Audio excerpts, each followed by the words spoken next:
Lucas capítulo 22, por favor. Y nos quedamos con Jesús en Getsemaní. Getsemaní, muy importante, es un jardín. Ahora todos, si te acuerdas, en Génesis, la caída sucede en un jardín, en el huerto del Edén. Y Jesús, una de las cosas que va a hacer es va a arreglar las cosas en un jardín, que es en Getsemaní. Y este jardín es de árboles de olivo, y Getsemaní es prensa de olivo, y los olivos, el fruto del olivo, ¿no? Tú para sacar aceite tenías que pasarlo por presión con piedra, en un molino de olivo para hacer aceite de olivo. Y justo lo que está sucediendo aquí es que la vida de Jesús va a ser pasada por una prensa y va a ser molido su cuerpo. ¿Para qué? Para sacar algo muy hermoso de esto, y es la redención de la humanidad. Y entonces, versículo 47. Una de las cosas que siempre suceden en la Cena del Señor, si has estado aquí en la Cena del Señor, y lo puedes ver en 1 Corintios, es que decimos, y la noche que Jesús iba a ser entregado. Entonces, es esta noche, es la noche de Getsemaní, la noche que Jesús iba a ser entregado. ¿Por quién? Por Judas. Iba a ser traicionado. Entonces, algo comienza que va a ser muy bueno con algo muy malo, que es con la traición de Judas, que era uno de los cercanos de Jesús. No solamente era cercano y era uno de los 12, sino era de mucha confianza. Él era el que como que operaba la tesorería de los discípulos. Cuando Jesús está en el aposento alto y Jesús dice, uno de ustedes me va a entregar, cada uno de ellos empieza a decir, ¿seré yo, Señor? ¿Seré yo? O sea, ninguno de ellos dicen, ya sé quién es Judas. Nadie se le ocurre que es Judas. De hecho, cuando están en el aposento alto y Jesús le dice, Judas, lo que vas a hacer, hazlo ya, y Judas sale del aposento alto, ellos piensan que Judas va a ir a darle una ofrenda a los pobres. O sea, ve, y no, está yendo y les va a entregar a Jesús con el Sanedrín y el sumo sacerdote. Ahora, una de las cosas que sucede con Jesús es que les dice a sus tres más íntimos, que es Juan, Jacobo y Pedro, quédense conmigo, él ya sabe lo que viene. Lucas registra que Jesús está sudando gotas de sangre, es algo médico que sucede cuando estás bajo mucha presión y hay agonía, y entonces Jesús está agonizando sabiendo lo que viene, no solamente la cruz y los dolores de la cruz y la humillación, sino la separación con su Padre, porque sobre él cae todo el pecado de la humanidad, y no puedes tener juntos santidad con pecado, y eso es lo que sucede para Jesús. Pero ellos, ¿qué sucede? Que se duermen. O sea, Pedro, Jacobo y Juan, en el momento más importante de apoyo de ellos a Jesús, se quedan dormidos, y Jesús está entonces pasando esta prueba solo. Y qué bueno que la pasa solo, porque tú y yo necesitábamos un Salvador así. Y que nos quedara claro que Pedro y Jacobo y Juan se quedan cortos, pero que Jesús sí da el ancho. Y tú y yo necesitábamos un Salvador que solo pudiera pasar esta prueba. Y Jesús está diciéndole, Padre, si es posible, deja de mí pasar esta copa, pero no se haga mi voluntad, sino tu voluntad.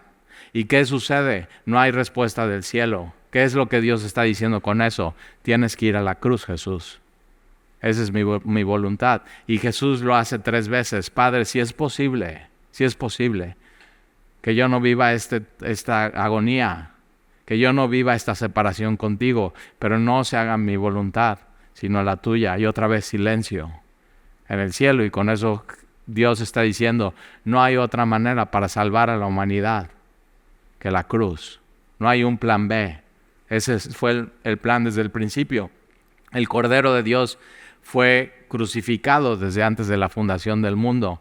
Ese es el plan y la idea de Dios para la salvación. Antes de Adán, antes de Eva, antes de Abraham, de Isaac, de Jacob, ya estaba ese plan para salvar a la humanidad. Y ahí están y se quedan dormidos estos. Y Jesús lo que tiene que hacer es cuando ya viene, y lo que vamos a ver, cuando ya viene Judas con los soldados del templo, no son los soldados romanos, todavía no intervienen ellos, pero vienen los soldados de los suyos mismos, del templo. ¿Y qué es lo que pasa? Se acaban de despertar Pedro, Jacobo y Juan. O sea, ve qué penoso. O sea, muchachos, necesito su apoyo. Quédense conmigo a orar, por lo menos en este momento. Y ahí están bien dormidos. Y Jesús ya sabe que ahí viene Judas y está escuchando, ya vienen. Y está viendo, acuérdate, es de noche, no hay electricidad, es un jardín. Tú puedes ir hoy a Israel y enfrente del monte, abajo del monte de los olivos en el valle y enfrente del templo hay un jardín y está lleno de olivos y te dicen, estos olivos tienen más de 2000 años. Y entonces te le quedas viendo a los olivos y se ven así todos sus troncos ya viejos y ancianos, pero hermosos y muy bonitos y dando la sombra y tienes los olivos. ¿Y qué es lo que es? Ahora piensa en eso, más de 2000 años. Quiere decir que cuando Jesús estuvo ahí, esos árboles también. Si pudieran hablar, ¿qué nos dirían? Lo que la Biblia dice. Eso es, así sucedieron las cosas. Pero entonces es de noche, posiblemente tienes el reflejo de la luna, pero acuérdate, es como un bosque de árboles de olivo, entonces no da mucho, entonces está oscuro, ellos simplemente no pueden aguantar el sueño y Jesús se tiene que parar y decir, muchachos, levántense, ya es el momento, ya llegó la hora, tienen que ver esto que sucede. Y ellos están así parándose, pena, qué pena, y limpiándose así medio las lagañas y están medio. ¿Nunca te ha pasado que te gana el sueño? Y te despiertas así o te despiertan, te dicen, oye, ya, o sea, te dormí, ¿de veras que me dormí? O sea, ¿y cuál? O sea, roncando y así todo, y te despiertas, estás medio todo desubicado, y eso le pasa a ellos, y vas a ver lo que va a suceder aquí. Entonces, versículo 47, mientras él aún hablaba, se presentó una turba. Y el que se llamaba Judas, uno de los 12, iba al frente de ellos y se acercó hasta Jesús para besarle. Entonces Jesús le dijo, Judas, ¿con un beso? O sea, ahora, ¿por qué Judas necesitaba dar una señal? Es porque está oscuro y Jesús, aunque era Dios mismo encarnado, se hizo hombre y se hizo como ellos. Entonces podía pasar desapercibido. Entonces ellos están diciendo, pero ¿cómo vamos a saber a medianoche quién es? Dice, no sé. Ahora Judas estuvo 3 años y medio con él, dice, yo sé quién es. Yo sé dónde está, porque Jesús, su costumbre era ir a Getsemaní a orar. Entonces dice, yo sé dónde está y yo sé quién es. Yo les voy a decir, ok, ¿y cómo vamos a saber? O sea, ¿cómo le vas a poner el dedo y vas a decir, a él arresten? Bueno, puede ser así, ¿no? Le saludo así y él pero no, es un beso. Y Jesús sabe que Judas lo va a traicionar, pero Jesús no sabe cómo. Y eso le cae como un balde de agua fría a Jesús. Y así llega Judas, se acerca y algo muy íntimo. Y Jesús dice, Judas, ¿con un beso entregas al Hijo del Hombre? ¿Con un beso? Ahora, otro de los evangelios, cuando se viene acercando Judas y vienen con palos y vienen con antorchas, o sea, con palos como si fuera un perro. Así, tremendo. Cuando Jesús había estado con ellos durante 3 años y medio, a la luz del día en el templo enseñando, y ellos sabían que Jesús no era un revolucionario que venía a hacer a levantar al pueblo para ir contra ellos, no. Ellos sabían lo que Jesús enseñaba, ellos sabían lo que Jesús decía. Pero entonces, y ellos vienen así con palos y con linternas, y cuando se viene acercando Judas, otro de los evangelios dice, amigo, ¿a qué vienes? Le está dando una última oportunidad, le está diciendo, amigo, piensa bien, ¿qué estás haciendo? ¿A qué vienes? Ahora, Jesús sabía a qué venía Judas. pero Judas como que no le caía al 20 las repercusiones que iba a tener lo que él estaba haciendo. Y es lo mismo que sucede en el huerto del Edén, cuando peca Adán y Eva. Y así se esconden de Dios y hacen sus vestidos de hoja de higuera y Dios viene y se acerca con Adán y está oculto, pero ¿de dónde te puedes ocultar de Dios? ¿A dónde huiré de tu espíritu? ¿Dónde puedes huir de Él? Si Él es infinito, Él está en todos lados, Él lo llena todo en todos. Y entonces se acerca a Dios con Adán y le dice, Adán, ¿en dónde estás? No porque no supiera Dios dónde está, sino Adán, recapacita, ¿dónde estás? ¿Qué has hecho? ¿Por qué estás tomando esas decisiones en tu vida? O sea, para que Adán se diera cuenta, estoy perdido, necesito regresar a Dios. Y otra vez, Judas, con un beso, amigo, ¿a qué vienes? Recapacita. Y así, o sea, Jesús hasta el último momento dándole una oportunidad a Judas. Con un beso entregas al Hijo del Hombre, versículo 49, viendo los que estaban con él, lo que había de acontecer, le dijeron, Señor, heriremos espada. Ahora, esto no es una espada romana de estas grandotas que ves en las películas o en los museos o has visto una foto no, o sea, esta espada es una daga, es una espadita chiquita y acuérdate, ellos son pescadores. ¿Y para qué usa una daga un pescador? Bueno, pues para enmendar su red, cortar algo, es más, pesca un pez y haces así ya su sashimi de pescado, o sea, vamos para asar el pez, para eso lo usarían. No son soldados, no saben pelear, pero era como traer una pequeña navaja en tu coche. Ahora Jesús, una de las cosas que les dice es, o sea, ¿se acuerdan cuando yo los envié y eran sus prácticas ministeriales? Y les dije, no lleven alforja, no lleven bolsa, no lleven nada. Y les faltó algo y ellos dicen, no, ok, ahora sí tienen que prepararse y llevar alforja, llevar bolsa y todo eso. Y uno de ellos dice, y espada. O sea, ya llevamos, es más, tenemos 2 espadas. Entonces, entre este grupo hay 2 espadas. No sabemos quién las tiene. Bueno, aquí sí vamos a saber quién.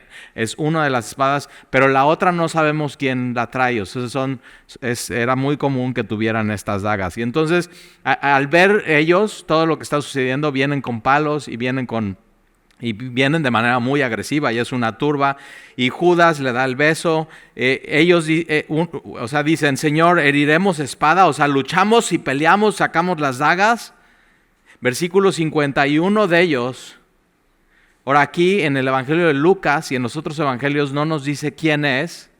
Y uno de ellos hirió a un siervo del sumo sacerdote, o sea, al mero, al siervo de los soldados del sumo sacerdote, uno de ellos saca la espada y lo hiere. Ahora, el Evangelio de Juan sí nos dice quién es. Pedro. Ahora, entonces ya sabemos quién era una de las 2 espadas. Una de las 2 espadas la tenía Pedro y otra espada no sabemos ni sabremos quién tenía la otra daga o la otra espada. Pero el único que y siempre estamos criticando a Pedro, ¿no? Ay, es un bocón, es un impulsivo, siempre hace lo que no tiene que hacer y así. Pero bueno, por lo menos hizo algo. O sea, por lo menos tuvo el atrevimiento de sacar una espada y defender a Jesús. O sea, como viene toda esta turba, ellos se acaban de despertar y están viendo y no saben qué hacer. ¿Qué hacemos? ¿Nunca te ha pasado? Como que te acabas de despertar y te dicen, oye, tenemos este asunto. Y tú estás, a ver, espérate, déjame primero. Pienso, no sé ni dónde estoy. Déjame, me ubico. Y eso es lo que está pasando con Pedro. No, se acaba de despertar, no pudo velar con su Señor, está un poco afligido y con pena de que, híjoles, no pude hacer ni esto. Y quedan cortos. Cada uno de ellos en este momento en Getsemaní quedan cortos. Y el único que da al ancho es Jesús. Y tú y yo necesitamos ese Jesús en nuestra vida. Y entonces, y uno de ellos hirió al siervo del sumo sacerdote y le cortó la oreja derecha. Ve esto, y le cortó la oreja, ve el detalle, la derecha, es la oreja derecha. ¿Por qué? Porque el siervo del sumo sacerdote, después de esto, llevaba órdenes. Tú tienes que ir, vas a llevar tantos hombres y vas a ir con este hombre que se llama Judas y él te va a dar una señal, y esa señal, al que ahí, él lo arrestan y lo agarran y nos los traen. O sea, él lleva órdenes y tiene que después platicar cada una de las cosas, y una de las cosas que va a tener que platicar es lo que sucedió aquí, y él sabe, o sea, fue la oreja derecha. Y ahora, ¿por qué la oreja? O sea, Pedro se acaba de despertar, viene toda esta turba, saca su daga, y una daga la usas de dos maneras. Una es así, de arriba a abajo. ¿Para qué? Para dar en el cráneo. Otra es de a un lado al otro. Sería muy cruel hacer esto, ¿verdad? Entonces, ahí está, daga, arriba, abajo, a un lado, al otro. Y la función de lo que debió haber o quiso hacer Pedro era herir para matar. ¿Y qué es lo que hace? En la oreja. Y la oreja es, o sea, tienes 3 lugares en tu cuerpo donde son órganos muy sangrones. Número 1, la nariz. Entonces, cuando a alguien le golpean en la nariz y hay sangre, o sea, fue un golpe muy fuerte, no paras de sangrar, o si te han operado de la nariz, de la sinusitis, te tienen que poner unos tapones. ¿Por qué? Porque es muy sangrona la nariz y no para de sangrar. Entonces, es la nariz, muchísima sangre. Número 2, la lengua. Un día mi hermana estaba jugando tenis de muy chiquita, o sea, no nos podemos olvidar porque fue muy traumático ver eso. Entonces estaba jugando tenis, se pone a descansar y se pone la raqueta aquí, se le vence la raqueta, se cae y tenía la lengua de fuera y así con los dientes a la mitad y empieza a sangrar por completo así, y entonces estábamos mucha sangre por todos lados y el doctor dice, miren, sí es grave, pero no se va a morir. O sea, entonces la nariz, tienes la lengua y algo que es mucha sangre es la oreja. Y ahí está. Y Pedro, ni eso haces bien. O sea, ¿cómo? ¿Era así o así? Pero, ¿y qué es lo que pasa? Que no le logra dar y ¡pum! La oreja donde sí, es mucha sangre y es muy aparatoso, pero no hace nada. O sea, simplemente hace un batido de sangre y ahí está. Pero entonces Pedro no sabe qué hacer y hace lo que puede. Y más adelante aquí no dice quién es el siervo del sumo sacerdote, pero este siervo del sumo sacerdote, Juan sí nos dice que es Malco. Ahora, ¿por qué aquí no nos dice que es Malco? Porque acuérdate, en estos tiempos que se escriben los evangelios sinópticos, que es Mateo, Marcos y Juan, cualquiera podía leer esto, no solamente los cristianos, sino los enemigos de los cristianos. Y entonces ya podían decir, bueno, ya sabemos quién antes estaba con los sumos sacerdotes y ahora ya no, y ahora es un traicionero, entonces vayan y persíganlo. Y entonces podemos deducir de eso, después de que esto sucede con Malco, que Malco al ver lo que hace Jesús con él se vuelve cristiano. Y ve lo que es el último milagro que hace Jesús antes de ir a la cruz. Y es un milagro completamente diferente, porque todos los milagros que hasta este momento ha hecho Jesús es sanar la lepra, que es una persona que lleva muchos años con lepra, sanar un ciego que lleva muchos años siendo ciego o de nacimiento, sanar a un cojo, sanar a una mujer con flujo de sangre, pero lleva 12 años de flujo de sangre. Y aquí Jesús sana una herida que es en ese momento y que es fresca. Y no solamente eso, sino de un enemigo. Y quien lo registra es Lucas, que es un doctor. Entonces ahí está Pedro, no sabe qué hacer, saca la daga y trata de hacer lo mejor que puede, y lo mejor que puede es un batidillo. Y está Malco, que recibe el golpe, todo lleno de sangre, no sabe qué sucedió. O sea, cuando te pasa eso no sabes, o sea, ¿qué me está sangrando? O sea, ¿fue la aorta o y Malco no sabe qué hacer, pero Jesús sí. Entonces, ¿nunca has estado en una situación así? Tú no sabes qué hacer, el otro tampoco. Tienes que saber que Jesús sí sabe qué hacer en medio de esa situación. Y ahí está. Y entonces está Malco. Y Malco después va a tener que ir con el sumo sacerdote. Ahora, una de las cosas que sucede es que en el momento que Pedro saca la espada y le da este golpe al siervo del sumo sacerdote y empieza todo a sangrar, los otros soldados, ¿qué crees que hacen? Van y agarran a Pedro. Y Jesús sana a Malco, y sanar a Malco significa ya no hay acusación contra Pedro, lo dejan ir libre. ¿Te das cuenta? Y eso es el Evangelio. Jesús arregla mi problema y soy libre. Él es mi sustituto. O sea, porque ya qué acusación es. Ya no, a ver, me dio con la espada en la oreja. Ajá, pero tu oreja está bien. Ah, sí, pero tu oreja está bien. Pero ve, estoy manchado de sangre, pero no importa, pero tu oreja está bien. Entonces ya no hay acusación, Jesús resuelve el problema de Pedro. Jesús resuelve tu problema y mi problema cuando no sabemos qué hacer. Y entonces fíjate, Dios puede usar una situación así. Que alguien va contra alguien, Jesús interviene. Y Jesús en medio de eso salva. A veces Dios permite cosas así, que se ve muy aparatoso, pero Dios lo usa. Y entonces versículo 50, uno de ellos hirió a un siervo del sumo sacerdote, y entonces Malco tiene que ir después a reportarse. Ya arrestamos a Jesús. Y el sumo sacerdote decir, ¿y por qué estás todo ensangrentado? ¿Qué sucedió? Pues alguien sacó una daga y me hirió. ¿Y dónde te hirió? En la oreja. ¿Cuál? En la derecha. Pero no tienes herida. No, es que Jesús me sanó.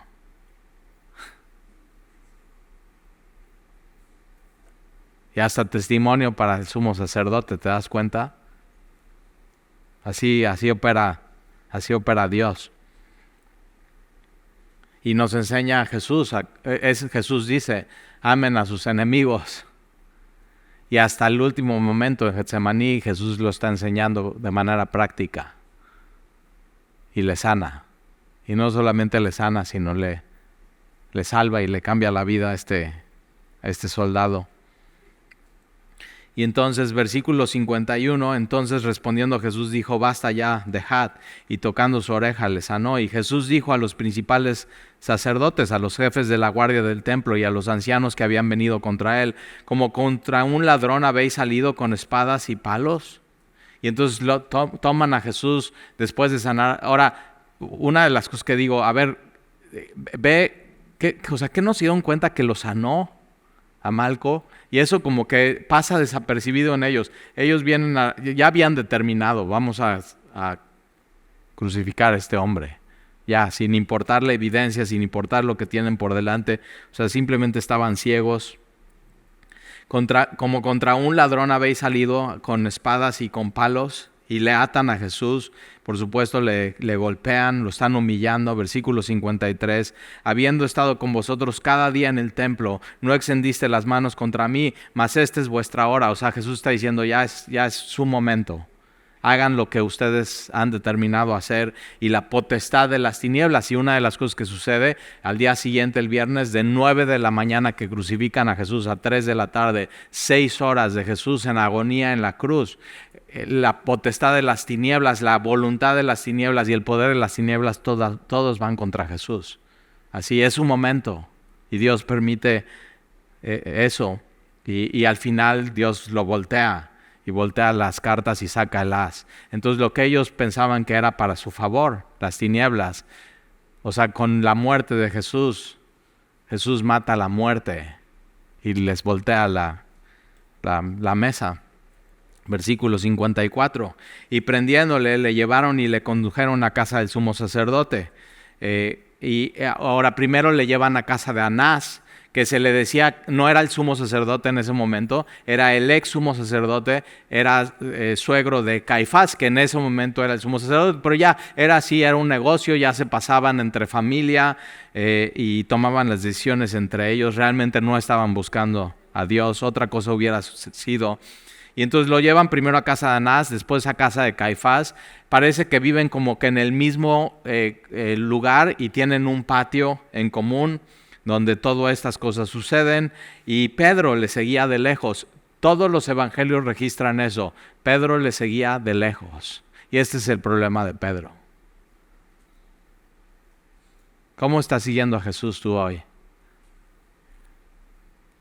Posiblemente estás igual que Pedro. Dices, no, Talí, pero aquí estoy. Bueno, acuérdate, Judas también estuvo con ellos 3 años y medio. Y eso no quiere decir estar cerca de Jesús y conocer a Jesús.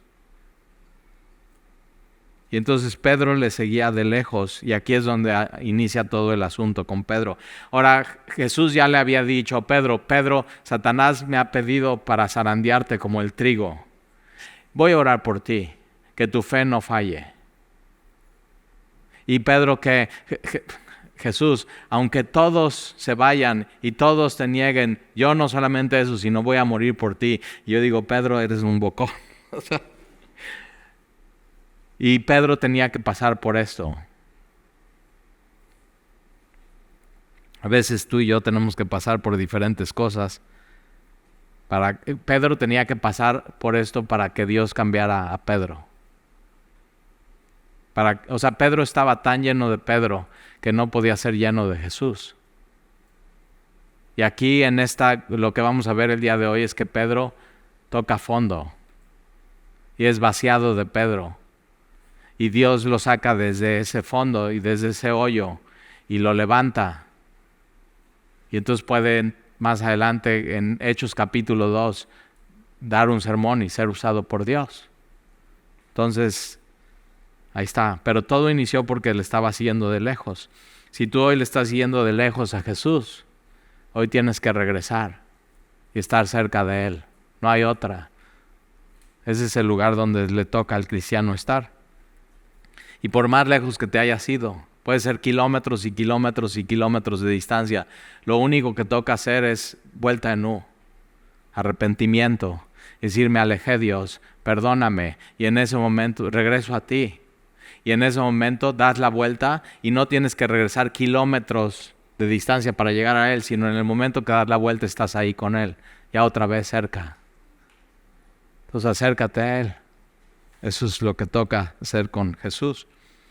Y entonces Pedro le seguía de lejos, versículo 55, y habiendo ellos encendido fuego en medio del patio, porque hacía frío, entonces encienden fuego en medio del patio.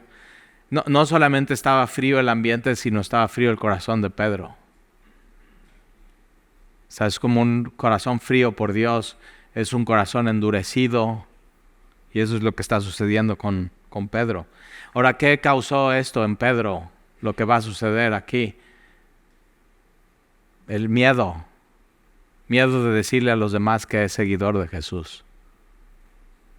Pero vamos a ver un poco más detalle de aquí. Y entonces, habiendo ellos encendido el fuego en medio del patio, se sentaron alrededor, y Pedro se sentó también entre ellos. ¿Entre quiénes? Entre los escarnecedores de Jesús. Salmo 1. Bienaventurado el varón que no anduvo en consejo de malos, ni en silla de pecadores se ha sentado, ni en lugar de escarnecedores. ¿Y qué está haciendo Pedro? Exactamente eso. Sino que en la ley de Jehová está en su delicia, y en su ley medita día y de noche. Y entonces será como árbol plantado junto a corrientes de agua, que da su fruto a su tiempo, su hoja no cae, y todo lo que hace prosperará. Lo que va a suceder aquí con Pedro es, por estar lejos, le sucede eso y no prospera su tarde. Y entonces Pedro se sentó. ¿Qué haces, Pedro, sentado ahí entre ellos? ¿Qué haces? Entre los escarnecedores de Jesús, entre los impíos, en los que no adoran a Dios. Sí, es importante dónde vas y dónde te sientas y con quién estás y con quién platicas y con quién compartes. Versículo 56. Pero una criada, y es criada del sumo sacerdote, más que criada es portera, la que cuidaba la puerta del sumo sacerdote, es una chica, es una mujer. Al verle sentada al fuego, se fijó en él y dijo, también estaba con él. Entonces esta muchacha está viendo ya, conoce a todos, conoce a los que están ahí y ve como que alguien no cuadra y está viendo y pues, Pedro se sienta donde está el fuego y donde está el fuego hay luz. Y esta muchacha lo ve y dice, oye, este cuate estaba con él. Yo lo ubico, yo ya sé quién es. Versículo 57. Pero él lo negó diciendo, mujer, no lo conozco. Oh. O sea, Pedro, estuviste 3 años y medio con él y después de 3 años y medio dices que no conoces a Jesús. Un corazón duro, un corazón frío. ¿Y qué es lo que sucedió? ¿Por qué hizo eso? Por miedo. Por miedo. Ahora, cualquiera nos puede pasar eso. O sea, estás en un ambiente, nunca te ha pasado, llegas así y están hablando de las iglesias y de los cristianos, y están hablando mal. Y tú llegas y ellos no saben que tú eres cristiano y dices, ¿y ahora cómo les digo que soy yo si están hablando mal de los míos? Y a cualquiera nos puede pasar eso de decir, o sea, no, pues como que no dije que era y no tuve el coraje y la valentía o así. Pero aquí no sucedió esto. Porque, o sea, con Pedro sucede 3 veces. Y pasa tiempo. Entonces aquí Pedro dice, no, tú venías con él, no te hagas, tú eres discípulo, no lo conozco.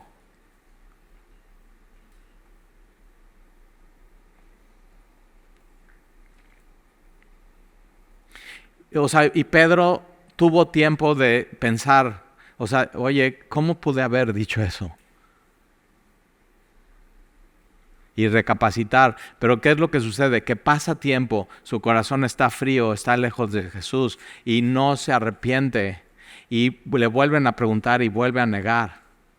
Y otra vez su corazón está frío, se endurece más y lo vuelve a negar.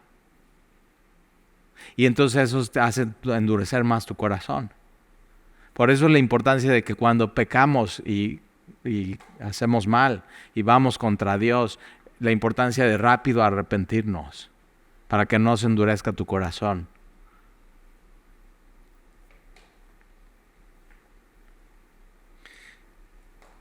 Y eso, o sea, no le conozco. Lo último que necesitaba Jesús es que su amigo Pedro lo negara. Jesús está arriba, es una casa de 2 pisos, y Jesús está arriba y le están levantando falsos testimonios, le están golpeando, están blasfemando a Dios. Y lo último que necesitaba es que era uno de ellos le dijera, no lo conozco. Y versículo 50, un poco después, 58, un poco después. Entonces pasa tiempo, él pudo haber recapacitado, o sea, ¿cómo dije no lo conozco? No puede ser. Y tener convicción de pecado y pararse y decir, oye, no, ¿sabes qué? Sí lo conozco y aquí estoy y que me ayude Dios. Y muero por él.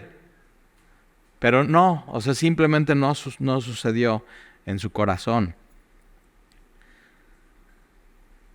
O sea, su corazón se endureció. Una piedra. Pedro, serás piedra.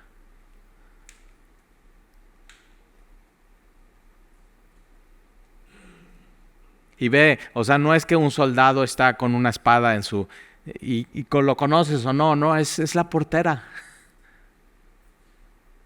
Ve con qué poco flaqueó Pedro. No lo conozco. Versículo 58, un poco después, viendo el otro, dijo, tú también eres de ellos. Y Pedro dijo, hombre, no lo soy. Negó su identidad. Versículo 59, una hora después. Tuvo 59 minutos para arrepentirse y ver lo que había hecho y lo que había sucedido. Pero no sucedió. O sea, no es de que, no, me agarraron mal parado y dije eso. No, ya esa es la tercera vez, pasa tiempo. Y otro afirmaba diciendo, verdaderamente también ese estaba con él porque es Galileo. O sea, no solamente yo sé que estaba con él, lo reconozco, sino cómo habla. Él habla así como ellos. Y Pedro dijo, hombre, no sé lo que dices. Y enseguida, mientras él todavía hablaba, el gallo cantó. Ahora, ¿qué puede cambiar en Pedro? No, o sea, 3 veces, no lo conozco, no soy de ellos, no sabes lo que dices. Y lo que cambia en Pedro no es algo que sucede en Pedro, sino algo que va a suceder, que va a ser Jesús con Pedro. Y eso es lo que cambia todo. Con un corazón como el de Pedro, frío y endurecido, y que peca y que peca y que peca, y no le incomoda. Lo único que le puede cambiar es Jesús. Por más lejos que esté. Versículo 61, entonces vuelto el Señor miró a Pedro, aquí está, la mirada de Jesús. Entonces Jesús sale después de que le hacen falso testimonio, de que le azotan, está atado, están blasfemando el nombre de Dios, y Pedro sale para allá bajar al primer piso. Y entonces justo en cuando está cantando el gallo, Jesús está saliendo y la mirada de Pedro con la de Jesús se cruzan. Y aquí cuando dice, y Jesús le miró, es una mirada no así simplemente pasajera, sino es una mirada ojo con ojo. Y no es una mirada de condenación. Es una mirada de compasión y amor. Y lo único que puede derretir el corazón de un hombre así es la mirada y el amor de Jesús. Entonces, si tú estás aquí hoy y te has ido lejos y lejos y lejos, tu corazón se ha endurecido, está duro,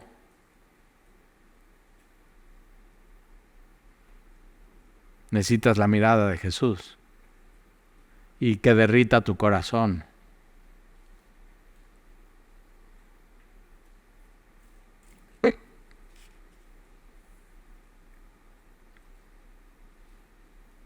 Y entonces Jesús miró a Pedro. Y entonces algo pasó en Pedro por fin. Y Pedro se acordó de la palabra del Señor, que le había dicho, antes de que el gallo cante, me negarás 3 veces. Y Pedro, saliendo, lloró amargamente. O sea, por fin así le cayó el 20 de qué es lo que había sucedido. Pero ¿qué cambió? La mirada de Jesús. Y los ojos de Jesús están sobre ti hoy. Y no son de condenación. O sea, Él iba a la cruz por amor. Y entonces cuando los ojos de Jesús están sobre ti, son sus ojos de compasión y de amor. Y eso al corazón más duro, más de piedra, lo puede derretir y transformar. Y Jesús, después de hacer esto, sabe que Pedro será restaurado, porque le dice, voy a orar por ti para que tu fe no decaiga. Y Pedro no deja a Jesús, pero sí cae. Y Pedro en ese momento sale y dice, lloró amargamente, es decir, tocó fondo. Ahí tocó fondo. ¿Te ha pasado eso con Dios? Que así tocas fondo, te das cuenta. Y entonces, pero Dios usa eso con Pedro, tenía que suceder. Pedro tocar fondo para ser sacado por Dios de ese lugar y que por fin Dios lo puede usar. Porque, o sea, ¿qué puede hacer Pedro? Pararse enfrente de una iglesia y decir, no, estamos aquí y nadie de nosotros vamos a negar a Jesús. Y así, y todos, amén. Y no, él no puede decir eso. Él lo único que se puede parar y decir, ¿sabes qué? Yo negué a Jesús 3 veces. Y gacho. y no me arrepentí y pasó tiempo y no se me chispoteó, estaba lejos de Jesús y Él me lo dijo y no le puse atención. Pero aquí estoy, porque toqué fondo y Él me sacó del fondo. Y después de que Jesús resucitó, uno de los primeros que buscó fue a mí y me restauró y me dijo: Pedro, sígueme. Y le empecé a seguir otra vez. Entonces, si tú estás aquí hoy, ahí está, viene esta turba, Pedro no sabe qué hacer y lo que hace lo hace mal. Malco no sabe qué hacer con su oreja y todo ensangrentado, pero Jesús sí. Y una de las cosas que hace Jesús bien con los suyos es restaurar.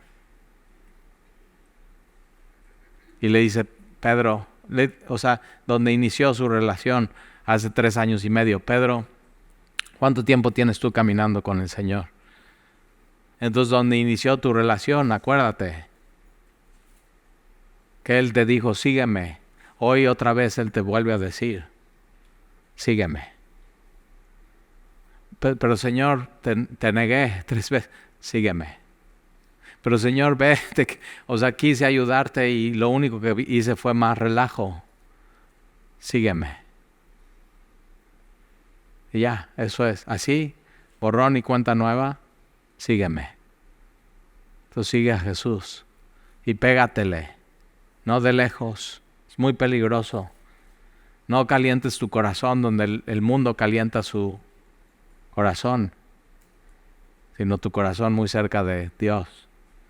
Ahí está Juan recostado en el aposento alto de Jesús y por eso es el discípulo amado. Entonces sigue a Jesús. Y si estás en una circunstancia en tu vida así, que no sabes qué hacer, como Pedro y como Malco, Jesús sí. Entonces síguele. Ahí está, eso es. ¿Oramos? Y Señor, gracias te damos por esta historia que hoy vimos. Gracias por llevarnos a Getsemaní, a ese lugar de la prensa, donde en medio de la dificultad y del dolor y de la agonía tú haces algo hermoso y nos muestras quién eres tú. Y reconocemos, Señor, que muchas veces no sabemos qué hacer y como los apóstoles nos quedamos cortos. Pedro se queda corto, Jacobo se queda corto, Juan se queda corto. Malco, aún siendo siervo del sumo sacerdote, no sabe qué hacer con su oreja. Pero Jesús sí. Y gracias, Señor, porque tú pones esta historia de Pedro, que si fuera una historia hecha por hombres no se pone así el fracaso. Porque ¿quién le gusta a un hombre que traiciona y fracasa y niega? Pero Señor, si tú los tomas, estos hombres, y los restauras, tú eres el héroe de esta historia y eso es lo que tú nos quieres enseñar aquí. Y estamos aquí, Señor. Nosotros también no hemos dado el ancho, a veces nos hemos alejado, a veces nuestro corazón se ha endurecido, como la cera de una vela se ha puesto duro, pero Señor, lo único que puede derretir eso es tu mirada. Y entonces, Señor, hoy que sepamos que la mirada de Jesús está sobre nosotros. Y es una mirada no de condenación por lo que hemos hecho, sino de amor y compasión.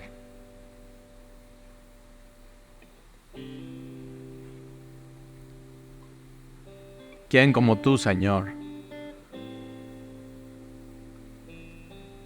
Que al que está caído y toca fondo lo levantas y lo sacas del hoyo. ¿Quién como tú, Señor, que al que está caído y está en el hoyo, lo sacas, Señor, lo vacías de él mismo y lo llenas de ti? Llénanos, Señor, de ti. Y gracias, Señor, por permitir a veces que toquemos fondo.